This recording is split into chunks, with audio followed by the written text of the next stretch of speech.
Hello বাচ্চো, welcome to Biohack NEET প্রস্তুতির জন্য বাংলা ইউটিউব চ্যানেল। তো নিট এক্সাম প্রায় দোরগোড়ায়, কয়েকদিন বাকি রয়েছে, বেশি দিন নেইও।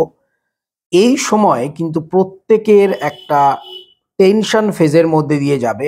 যাদের ধরো পড়াশোনা প্রিপারেশন কমপ্লিট হয়ে গেছে তাদেরও মনে টেনশন, যারা ধরো কিছু পড়েইনি তাদেরও মনে টেনশন। টেনশন কিন্তু প্রত্যেকের। তো দেখো, এমন সময় আমাদের যেটা করণীয় সেটা হচ্ছে স্মার্ট স্টাডি। স্মার্ট স্টাডি করেই যারা ধরো এখনো সিলেবাস পুরোপুরি কমপ্লিট করতে পারোনি, ভালো করে প্রিপারেশন কমপ্লিট করতে পারোনি, তারাও কিন্তু এই যে লাস্ট 2 মাস যদি প্রপার সিস্টেম্যাটিক ওয়েতে পড়ো, তোমরা কিন্তু নিটে গিয়ে ভালো রেজাল্ট কিন্তু এখনো করতে পারবে। দেখো, যারা সারা বছর পড়েছে তারা তো পড়েছেই, তাদেরও কিন্তু এই শেষ 2 মাস একটা ভালো পরিমাণ রিভিশন করতে হবে। কেননা এমন কেউ হয় না, কেউ তার কম্পিউটার নয় যে একবার লোড করে দিলাম সারা জীবন স্টোর থাকবে, সেটা কিন্তু নয়। আমরা মানুষেরা প্রত্যেকের আমাদের যে ব্রেন, সেটাকে বারবার রিক্যাপিচুলেট যদি না করা হয় সেটা কিন্তু পার্মানেন্ট মেমোরিতে যায় না। সেল যে চ্যাপ্টার আমি যদি ধরি, সেল চ্যাপ্টারটা ধরো তুমি 3 মাস আগে পড়েছো, এখন কি তোমার সেই মতো লাইন বাই লাইন মনে থাকবে? এটা সম্ভব নয়। তোমাদের রেগুলার বেসিসে রিভাইজ দিয়ে যেতে হবে। রিভাইজ দিতে দিতে তবে কিন্তু তোমাদের মাথায় সেটা গেঁথে যাবে, তোমরা ভুলবে না।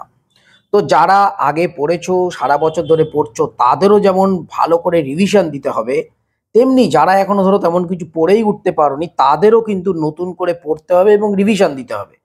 এইভাবেই কিন্তু নিটকে তোমরা ক্র্যাক করতে পারবে। তোমাদের এটা ভেবো না যে আগে পড়ে রেখেছি এখন না পড়লেও চলবে। যত দিন এগোবে, শেষের 1 মাস বলো, শেষের 2 মাস বলো, এইটাই হচ্ছে মেন টাইম, যে টাইমটাতে তোমাদের এনার্জি লেভেল সব থেকে হাই থাকবে। যত পরীক্ষা এগিয়ে আসবে তোমাদের মধ্যে দেখবে এনার্জি লেভেল তোমাদের মধ্যে বাড়বে, যে সিরিয়াস ভাব, তোমরা কিন্তু আরো বেশি দিনকে দিন সিরিয়াস হবে। তো আজকে তোমাদের এই স্মার্ট স্টাডি মানে কিভাবে আমরা কম সময়ে বেশি প্রোডাক্টিভিটি বা কম সময়ে আমরা বেশি পরিমাণে আমরা পরীক্ষার জন্য প্রিপারেশন করতে পারবো, সেই ব্যাপারে আলোচনা করব। তো দেখো, এই টাইমে কিন্তু আমাদের কিছু স্মার্ট টেকনিক ইউজ করতে হবে। সেই স্মার্ট টেকনিকগুলো কি? যেমন ধরো, আমাদের আগে জেনে নিতে হবে যে নিটের ক্ষেত্রে কিছু ফেভারিট টপিক কি কি আছে। আমি বায়োলজির ব্যাপারটাই বলছি। তোমরা জানো বায়োলজির ক্ষেত্রে কিছু স্পেসিফিক চ্যাপ্টার আছে এবং কিছু স্পেসিফিক টপিক আছে যেখান থেকে কিন্তু বারবার কোশ্চেন পেপার রিপিট হয়। তোমরা যদি লাস্ট 5 বছরের বায়োলজি পেপার যে পিওয়াইকিউ যে বই, তার থেকে তোমরা যদি দেখো টপিক ওয়াইজ, তোমরা দেখবে যে একটা নির্দিষ্ট টপিক থেকে 5 বছরেই কোশ্চেন এসছে, কিন্তু 5 রকম জায়গা থেকে। একটা কথা মনে রাখবে যে প্রিভিয়াস ইয়ার যে কোশ্চেন, এই যে বইটা আমরা যে প্রত্যেকে পড়ি, সেখান থেকে কিন্তু কখনো দেখতে পাবে না যে ডিটো একটা কোশ্চেন উঠে চলে এলো, সেটা কিন্তু হবে না। কোশ্চেন ওইভাবে ডাইরেক্ট রিপিট হয় না, রিপিট হয় কিন্তু টপিক, যে কোনো একটা টপিক রিপিট হবে। তোমরা যদি লাস্ট 5 বছরের প্রিভিয়াস ইয়ার যে কোশ্চেন বই, সেখান থেকে প্রত্যেকটা কোশ্চেন দেখে দেখে একটা খাতায় যদি কোন কোন টপিক থেকে এসছে সেগুলো তোমরা লিখে নাও, সেটা লিখে নেওয়ার পর তোমরা তোমাদের এনসিইআরটি বইটা খোলো। আগে মানে এই 2 মাসে, মানে এখনো তো সময় রয়েছে, প্রথমে তোমরা সেই টপিকগুলোকে রেডি করো। যে যে টপিকগুলো তোমরা পেলে যে বারবার কোশ্চেন রিপিট হচ্ছে, সেই টপিকগুলোই শুধু পড়ো, পুরো চ্যাপ্টার না পড়লেও হবে। সেই টপিকগুলো পড়ো, সেই টপিকগুলো আগে রেডি করো। তারপর তোমরা টেস্ট দিতে শুরু করো।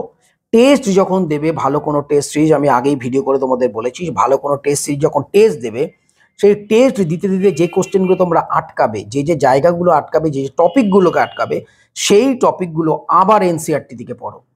এইভাবে 2 রকমভাবে টপিক ওয়াইজ যখন তোমরা এনসিইআরটি থেকে পড়বে, একটা সার্টেন টাইমের পর তোমরা দেখবে গোটা এনসিইআরটি তোমাদের কিন্তু রিভাইজ হয়ে যাবে। তার উপরে দেখো, তার উপরে এনসিইআরটি রিডিং তো মারতেই হবে, সেটা তো সবাই জানে, কারণ এখন কিন্তু এনসিইআরটি থেকে লাইন তুলে তুলে কোশ্চেন আসে।